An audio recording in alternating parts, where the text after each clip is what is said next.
연일 폭염에 광주 시민 모두가 힘든 여름나기를 하고 있다.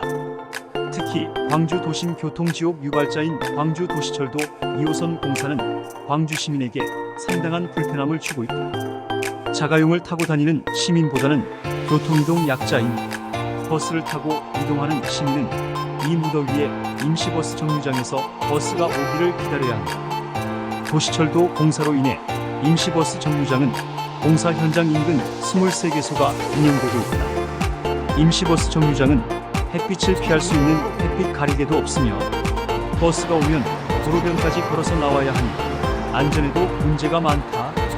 또한 비라도 내리면 비를 피할 수 없어 불편함이 짜증으로 이어진다. 버스를 타고 가다 보면 상태가 너무 좋지 않아 풍광거리기가 다반사이며 버스 노선은 공사를 피해 두 갈래로 갈라지다가 합쳐지는 등 버스를 타고 이동하는 중간에 버스 안에서 몸은 이리저리 흔들린다. 공사장 도로 중간에는 각종 공사 철근과 자재들이 쌓여 있고 위험물 저장소나 크레인까지 있어 보고 있으면 걱정도 된다. 버스를 타고 이동하는 시민은 중고교 학생들과 대학생들, 승용차가 없는 교통약자들이 대부분이다. 승용차를 운전하는 시민은 두 번째로 하고 버스 이용자들에 대한 걱정과 불편함, 그리고 안전이 염려된다. 언제 끝날지도 모르는 도시철도 공사에 버스 이용객들은 그냥 그러려니 하고 있는 것 같다. 광주도시철도 2호선은 1단계와 2단계로 구분된다. 1단계는 착수한 지 오래됐고 2단계는 2024년 올해 1월에 착수했다. 1단계는 2026년 말, 2단계는 2029년에는 개통을 앞두고 있다.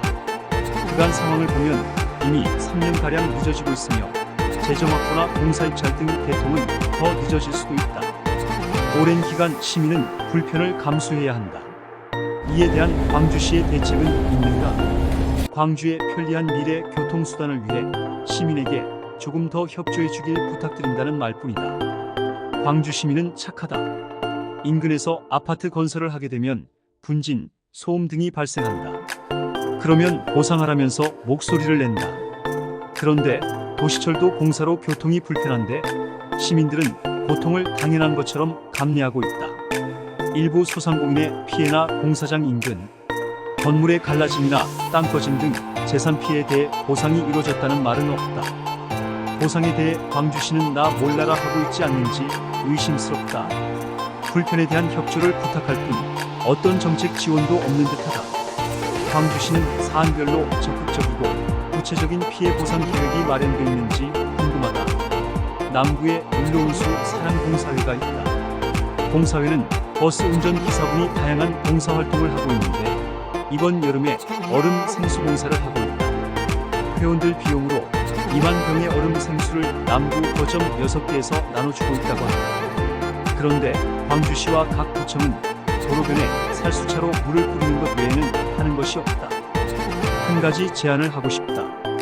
광주도시철도 공사로 피해를 보는 시민은 많다. 교통이동 약자뿐만 아니라 소상공인도 어려움이 있는 것으로 알고 있다.